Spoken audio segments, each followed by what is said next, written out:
Bienvenido, Gabriel. En primer lugar, queríamos preguntarte cuál es la relación de Rusia con estos dos territorios y la región de Donbass. Bueno, la región de Donbass, las dos repúblicas que vos mencionaste, la República Popular autoproclamada de Donetsk y Lugansk, son territorios prorrusos, donde viven, la mayor parte de los habitantes son rusos, son, por lo general, la religión dominante es el catolicismo ortodoxo, digamos, el cristianismo ortodoxo, perdón. Eh, y justamente son regiones donde además están muy conectadas con la economía rusa, ahí en esa frontera este de Ucrania, y que tienen toda la herencia de la vieja Unión Soviética, de todo lo que es la industria pesada, la minería y el acero y la industria siderúrgica ahí es muy importante, y es todo un complejo siderúrgico minero que viene, ¿no?, de la Unión Soviética. Por lo tanto, los lazos ahí son muy fuertes y son además repúblicas que se autoproclamaron a partir de 2014, cuando se produce entre finales de 2013 y principios de 2014 un golpe, un levantamiento llamado Euromaidán pro-occidental contra el gobierno de Yanukovych en ese entonces, un gobierno del Partido de las Regiones, justamente más cercano a Rusia que Occidente. Se produce un golpe pro-occidental comandado por los grupos de poder de Kiev y del lado occidental justamente de Ucrania, y a partir de ahí se dan estos levantamientos, esta autoproclamación, ¿no?, por parte de fuerzas insurgentes de estas repúblicas. Y de ahí, bueno, se transita el conflicto que Rusia, Moscú no reconoció como repúblicas independientes, prefirió negociar a través de los acuerdos de Minsk, bueno, que estas regiones en todo caso tengan mayor autonomía dentro de Ucrania, y un alto el fuego y que cese las persecuciones. En realidad esos acuerdos de Minsk nunca se cumplieron, nunca hubo mucha autonomía para estas regiones, ni tampoco hubo un alto el fuego, de hecho, y siguió habiendo fuertes enfrentamientos. Así que bueno, este sería uno de los núcleos centrales del conflicto. Gabriel, entonces al interior de Ucrania había ya rispideces con respecto a esta zona Donbass donde se encuentran estas dos repúblicas que recientemente han sido reconocidas por Putin. ¿Por qué crees que Putin habla en el comunicado que se difundió en las últimas horas de desnazificar Ucrania? ¿Cuál era la situación en la región? ¿Cuál es lo que se vivía cotidianamente luego de que en 2014 estas dos ciudades declararan su independencia? Es decir, ¿por qué se desató esta operación militar en este momento en particular, cuando los problemas ya venían de hace algunos años atrás? Bueno, esta guerra viene desde 2014. Ya de hecho hubo 14.000 muertos, dijo esta guerra.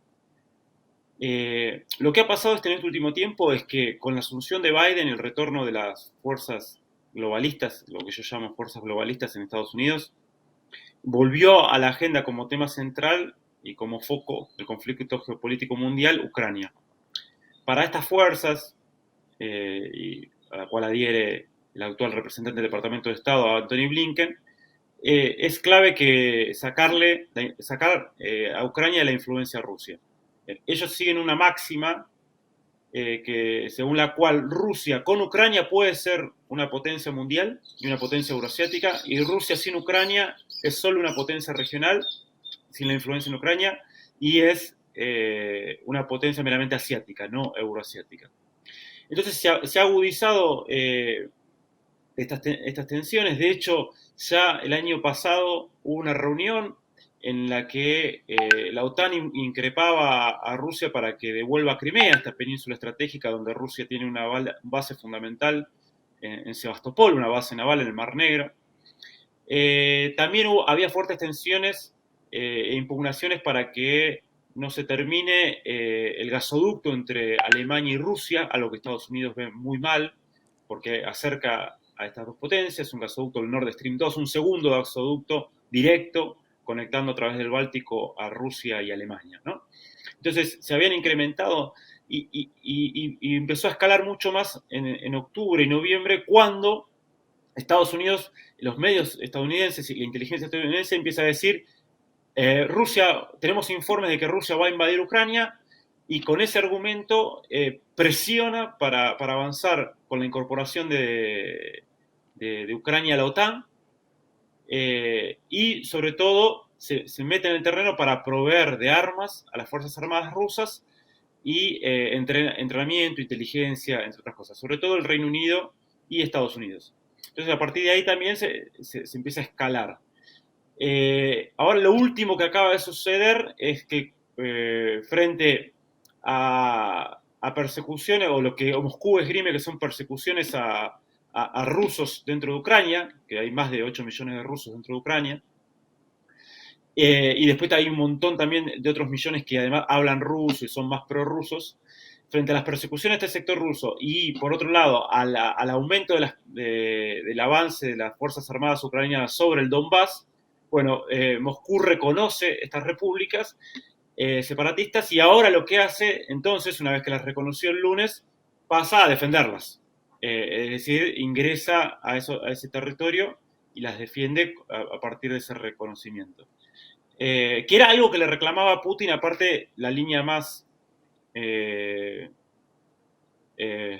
más dura, podemos decir, o que lo presionaba en función de que reconozca desde hace muchos años estas repúblicas que Putin no quería para mantener abierta la negociación.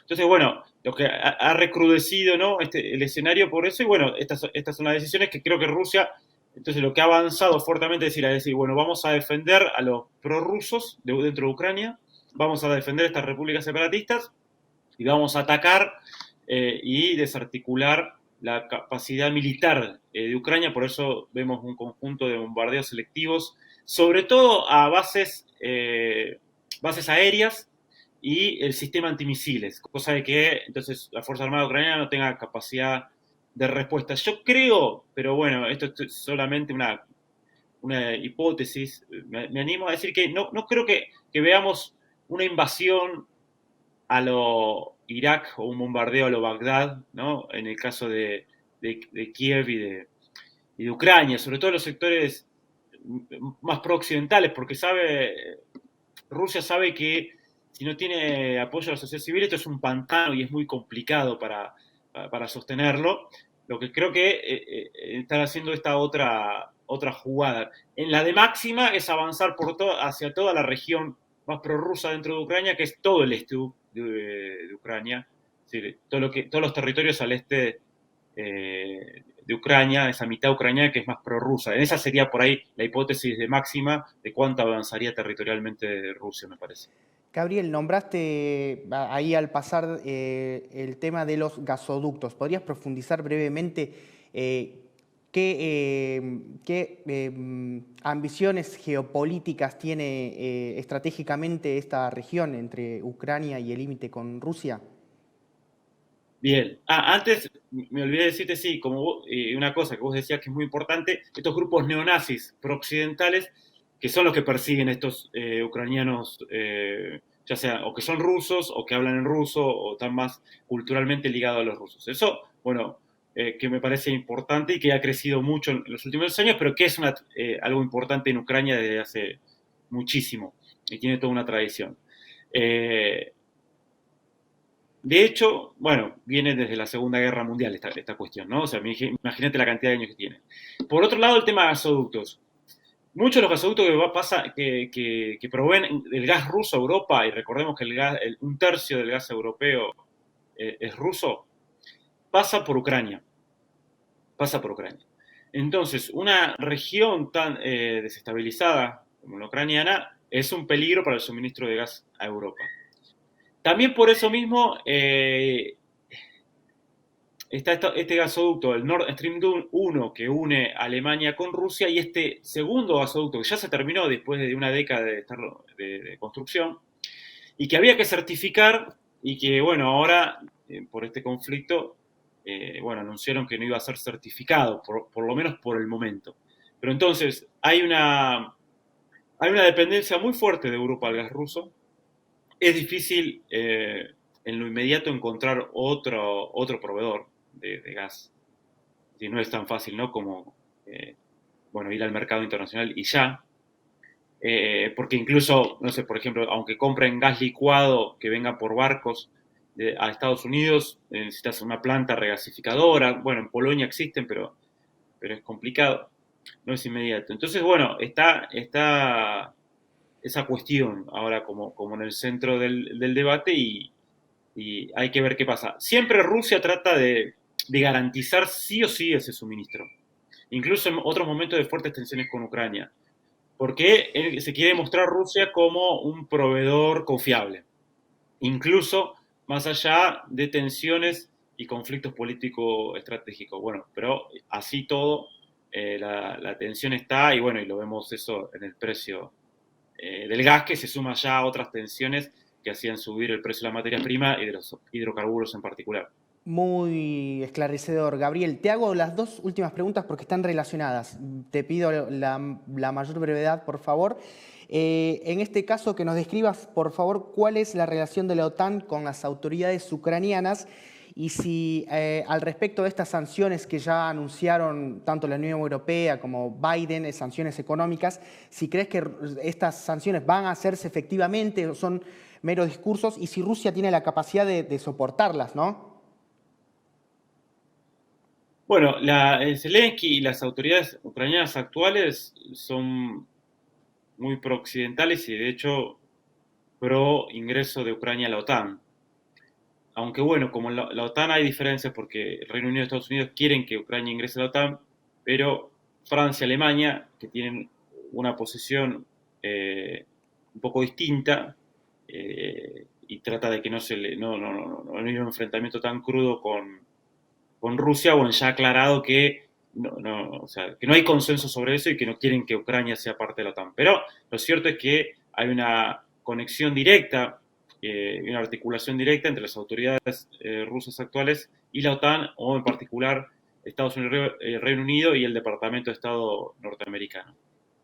Después, con respecto a las sanciones, la guerra económica contra Rusia y el tema de las sanciones ya viene desde 2014. Es decir, desde que se inicia este conflicto y desde que Rusia en ese conflicto decide recuperar, en palabras de Rusia, anexar desde el lado occidental Crimea, la península de Crimea, donde está esta base tan importante del Mar Negro, donde además ahí ya más del 90% son rusos directamente. Eran rusos cuando se produce un referéndum, bueno, y termina siendo parte de Rusia. Entonces, desde ese entonces ya hay muchas sanciones económicas que en principio golpearon fuerte a Rusia, golpearon y provocaron una disminución de su Producto Bruto Interno importante, pero Rusia se logró recuperar y tiene otro jugador clave acá, que no lo nombramos, que es China. Rusia se está volviendo el gran proveedor de gas hacia China. Está en construcción nuevos gasoductos para aumentar esa provisión de gas hacia China. Además que hay un conjunto de posicionamientos muy fuertes entre ambas potencias reemergentes en contra del orden mundial unipolar, en crisis, ¿no? Por supuesto, en contra de que Occidente y Estados Unidos pongan las reglas del juego a gusto y piacere, en contra de la doble vara de Occidente, etc. Sí, muy fuerte contra el imperialismo occidental, ya vienen posicionándose muy fuerte en conjunto, y esto es un apoyo clave, ¿no? Sí, hoy China es un jugador central y que eclipsa incluso a Estados Unidos en algunos aspectos. Entonces, bueno, en ese sentido, uno podría decir que tiene menos margen Occidente para que esas sanciones sean tan efectivas, porque ya no fueron durante todos estos años. Además, Rusia tiene una enorme cantidad de reservas en el Banco Central, más de 700 mil millones de dólares. Hay una bala de plata, como se dice, que es sacarla del sistema SWIFT, sistema de pagos internacionales. Pero es un problema grave utilizar esa bala de plata, porque se le puede volver en contra a Occidente y que se arme otro sistema de pagos y que eso dañaría profundamente, puede dañar la hegemonía del dólar. Entonces, bueno, estas sanciones tienen un doble juego. Así como pueden ser efectivas en el corto plazo, pueden ser un boomerang en el largo.